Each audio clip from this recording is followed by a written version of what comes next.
Assalamualaikum dan selamat petang. Diucapkan kepada rakan-rakan guru yang bersama dengan saya dalam perkongsian pada hari ini. Saya Cikgu Amrul Faiz bin Ghazali daripada SMK Datuk Mansuri Miri, Sarawak. Pertama kali saya nak mengucapkan terima kasih kepada pihak pengurusan SMK Datuk Mansuri Miri dan juga PPD Miri kerana memberi peluang kepada saya untuk melakukan perkongsian uh, projek based learning ataupun kertas kajian tindakan saya dalam pertandingan e-colloquium pada hari ini. Okey, tanpa membuang masa, saya akan memberi info tentang tajuk saya pada hari ini adalah Tamadun Mesir Purba, di mana saya membina 3 produk iaitu Keranda Firaun, Perahu Layar dan juga Rantai Kunci untuk projek based learning saya bersama dengan pelajar SMK Datuk Permaisuri Miri. Okey, seperti yang cikgu-cikgu semua, seperti mana yang kita tahu, sejarah adalah subjek yang perlu ataupun wajib lulus. Sia-sialah pelajar tu belajar bertahun-tahun lamanya jika uh, keputusan subjek sejarah mereka dalam peperiksaan SPM itu gagal. Jadi kata pepatah Melayu, melentur buluh biarlah daripada rebungnya. Dan saya sebagai guru penyelaras sejarah sesi petang bertanggungjawab untuk memastikan pelajar daripada tingkatan 1 dan 2 yang baru datang daripada sekolah rendah untuk mahir, minat dan gembira bila belajar subjek sejarah. Mereka tidak lagi bosan seperti yang kita tahu, di mana subjek sejarah adalah subjek yang dikatakan membosankan.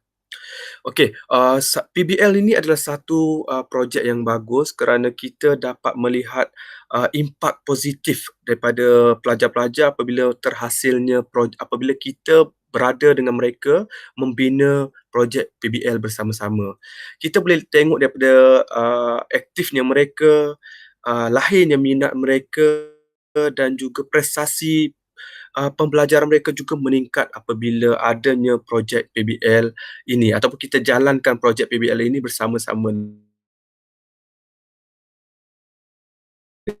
dengan mereka.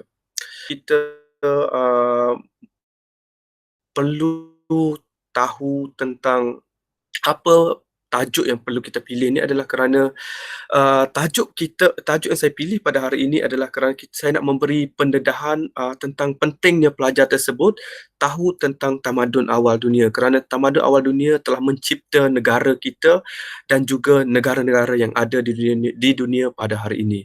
Dan kita semua tahu pelajar tu mereka tak akan minat kalau hanya setakat melihat gambar dalam buku teks. Tapi jika mereka melihat projek yang nyata, itu boleh melahirkan rasa minat pelajar tersebut untuk belajar subjek sejarah. Okey, objektif kenapa tajuk ini dipilih adalah kerana pertama kita nak meningkatkan kefahaman pelajar dalam apa-apa saja tajuk yang kita uh, pilih untuk projek PBL ini. Dan juga kita kena membukukan kerana kita kena meringkaskan projek tersebut supaya dia tak sama macam buku teks. Kalau buku teks dia terlalu tebal, tapi projek ini dia haruslah lebih ringkas. Dan juga pelajar akan dapat melihat replika ataupun binaan yang kita bina dengan lebih dekat. Kita pilih satu kelas dan binaan tersebut kita akan kongsikan, kita akan pamerkan kepada kelas-kelas yang lain juga. Okey, sebelum kita lakukan cikgu-cikgu, kita kena tahu sebelum adanya projek atau bina projek ini, kita kena kenal pasti masalah. Dan saya sebagai guru sejarah dapat mengatakan ramai pelajar di sekolah saya kurang ataupun tidak berminat dan kurang menguasai satu-satu topik sejarah tersebut. Dan mereka juga sering keliru kerana sejarah itu satu fakta-fakta yang ada dalam sejarah, tahun-tahun yang ada, nama-nama yang ada, kadang-kadangnya hampir sama menyebab timbulnya kekeliruan dalam diri pelajar. Dan juga pelajar juga tak mampu nak menggambarkan suasana ketika zaman yang ada dalam sejarah. Mereka takkan mampu nak pulang balik ke zaman yang lampau kerana mereka asyik melihat ke zaman yang depan saja. Jadi kita sebagai guru sejarah kena bawa mereka pulang ke zaman yang lampau. Okey, dalam cikgu nak melakukan projek PBL ini, cikgu perlu menyediakan borang ataupun soalan-soal selidik. Kerana ini penting kerana kita nak ada perbandingan atau perbezaan sebelum dan juga selepas. Dan saya sebagai guru sejarah yang menyelaras projek PBL, saya ada melakukan borang ataupun mengedarkan borang soal selidik sebelum pelaksanaan projek ini yang saya kongsikan pada cikgu dalam slide ini. Dan juga selepas pelaksanaan projek ini juga kita kena ada soal selidik juga. Kita kena cek juga pelajar ini ada peningkatan ataupun tidak ada peningkatan. Dan kita lakukan juga edaran soal selidik kerana kita nak tengok apa positifnya bila terhasilnya projek PBL ini. Okey, seterusnya rakan-rakan guru boleh tengok carta yang dibina sebelum dan selepas adanya projek PBL ini. Ini adalah satu pencapaian ataupun satu peningkatan yang positif bagi saya sebagai seorang guru sejarah.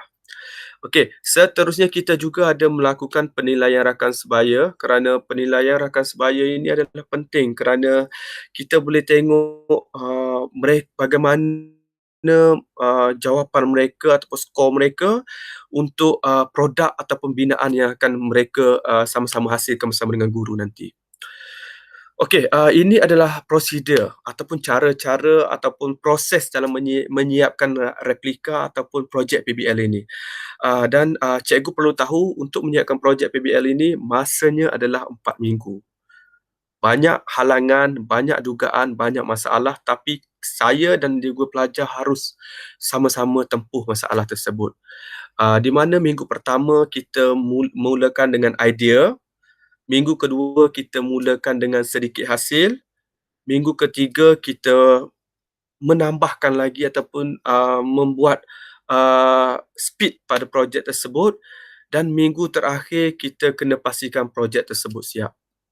Dan mesti dalam tempoh 4 minggu cikgu. Kalau cikgu sudah terlanjur lebih daripada 4 minggu, maka akan ada sedikit masalah yang dalam projek PBL cikgu tersebut. Jadi masa mesti cikgu betul-betul kena jaga dalam melaksanakan projek PBL tersebut. Dan juga ini adalah sedikit perkongsian tentang projek saya. Ada gambar rantai kunci, kapal kufu dan keranda yang bersaiz gergasi yang saya dengan pelajar-pelajar bina. Ini adalah di luar jangkauan saya sebenarnya. Tapi sebenarnya kalau kita usaha cikgu, tak ada perkara yang mustahil. Tak ada benda yang kita tak mampu bina. Asalkan kita ada usaha dan kita tekad bila kita melakukan sesuatu usaha yang kita rancangkan itu. Okey, ini adalah sedikit perkongsian cikgu di mana saya mendapat banyak idea daripada bimbingan guru-guru SIC Plus yang datang ke sekolah kami di mana mereka banyak melakukan teguran-teguran yang membina. Akhirnya saya berjaya menyiapkan projek tersebut bersama-sama dengan pelajar. Dan bagi saya hanya mengeluarkan 30% saja. 70% lagi ataupun 70% lagi adalah hasil daripada para pelajar itu sendiri yang betul-betul memberi semua uh, daripada segi usaha, daripada segi tenaga dan masa kepada saya dalam menyiapkan projek PBL ini. Okey cikgu, dan seterusnya cikgu dalam penghasilan projek PBL ini cikgu, kita kena pastikan uh, kita pilih pelajar yang betul dan kita kena tahu sebenarnya pelajar ni adalah pelajar yang semuanya berbakat. Semuanya mempunyai idea, semuanya ada kreativiti masing-masing. Cuma kita kena yakinkan mereka, kita kena keluarkan mereka daripada rasa takut mereka tu supaya mereka sama-sama dengan kita dalam membina projek PBL ini. Kerana cikgu boleh tengok dalam kelas cikgu ada pelbagai kreativiti sebenarnya. Dan projek PBL ini memang perlukan kreativiti dan idea. Jadi bagi saya, setiap guru-guru yang ada di Malaysia ni, mereka tak ada masalah sebenarnya kerana setiap pelajar yang ada di sekolah tu ada kreativiti, cuma cikgu bimbing mereka, cikgu bina mereka dan cikgu akan dapat hasilnya. Dan cadangan untuk projek PBL pada masa hadapan, projek ini sebenarnya terlalu bagus dan perlu dikongsikan. Bukan saja dengan panitia sejarah, tetapi dengan semua-semua panitia yang ada di sekolah cikgu ataupun sekolah saya sendiri. Kerana impaknya terlalu bagus, terlalu positif. Kita boleh tengok result pelajar, kita boleh tengok kreativiti pelajar dan kita boleh tengok semangat pelajar apabila mereka belajar dalam apabila mereka sama-sama dengan kita menghasilkan projek PBL tersebut. Dan bagi saya amalan projek PBL ini perlu kita terapkan, perlu kita amalkan walaupun dalam tahap projek yang skala mini ataupun yang kecil perlu kita adakan juga kerana sebenarnya pelajar tunggu-tunggu bila mereka boleh ciptakan sesuatu dan PBL lah jawapannya, project based learning lah yang akan memberi jawapan kepada kreativiti ataupun permintaan pelajar tersebut. Dan yang terakhir sekali, projek ini perlu melibatkan semua warga sekolah dan juga kadang-kadang kita boleh terapkan PIBG bersama-sama kerana sebenarnya mereka juga membantu dalam memberi idea kepada pelajar-pelajar ataupun anak mereka sendiri.